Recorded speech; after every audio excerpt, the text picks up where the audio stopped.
I've been subscribed to PlayStation Plus Premium since the service started, and while there have been some good PlayStation Classic titles added, there's still a lot to be desired.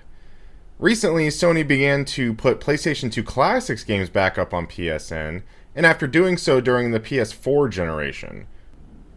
What's even better is that these games come with trophies, save states, and rewind features that the PS2 on PS4 games did not.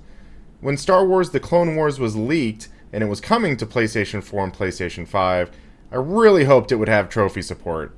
It did, thankfully, and so I played Star Wars The Clone Wars on PlayStation 4 and PS5 for the first time since 2002. When I first played the game back in 2002, I'm pretty confident that I played the GameCube version of the game. I also remember the original Xbox version of the game that came with a version of Tetris also. Both cover arts on the front and back of the case. I think it came in as a pack-in with an Xbox back in the day. Something I didn't realize is that this is a Pandemic Studios game. Pandemic has been long since shut down, but it made a lot of classic games from the PS2 generation, like Destroy All Humans. This is back when I honestly didn't know or care who developed games. Star Wars The Clone Wars loosely follows the events of Episode 2, Attack of the Clones, but then it goes in its own direction. You'll run around planets like Geonosis and Kashyyyk, locations from the movies, but there are also some new planets as well.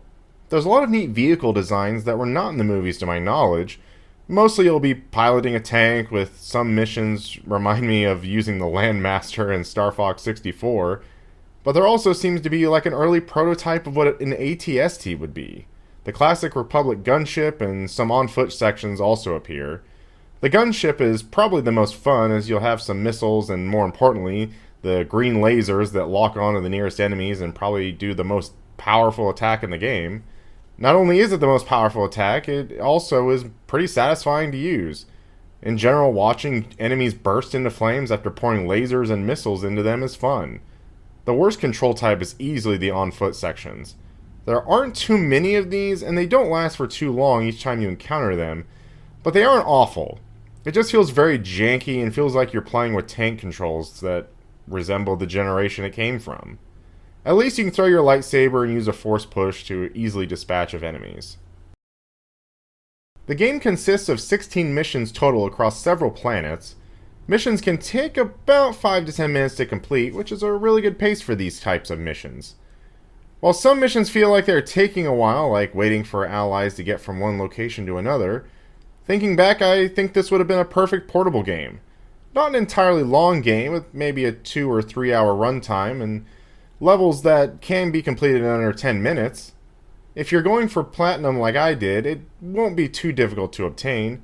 Just play through the game, keep an eye out for bonus objectives, and if you play on the easiest difficulty setting, you'll probably obtain these without even trying. You'll need 30 bonus objectives for platinum, as I had well over 30 by the time the game was done. The story wasn't too important for me on my playthrough, so it makes for a great podcast game if you just want some entertaining gameplay and want to earn some trophies. There are some CG cutscenes with some pretty terrible voiceovers, but it is a sign of the times when the game was released. The cutscenes are also heavily letterboxed so they can fit on modern displays. Of course, being the trophy hunter that I am, I downloaded and platinumed both the PS4 and PS5 versions of the game.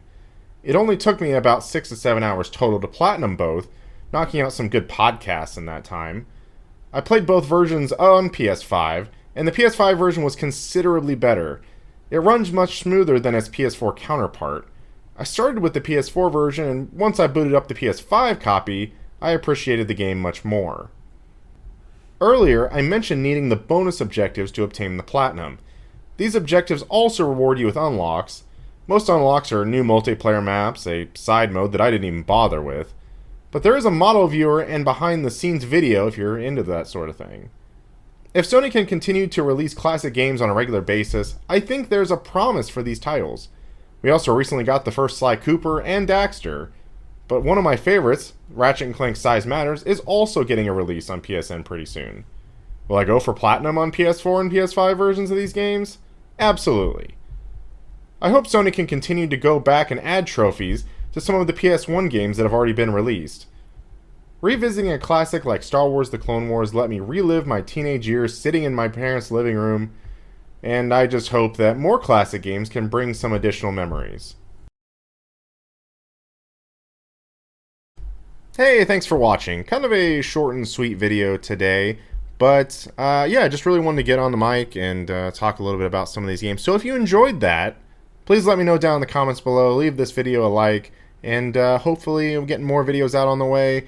Currently have a video planned for the Concord beta that is just out on PlayStation Network currently as the time that I'm recording this. Hope to have some thoughts on that very soon. Stay tuned. Bye.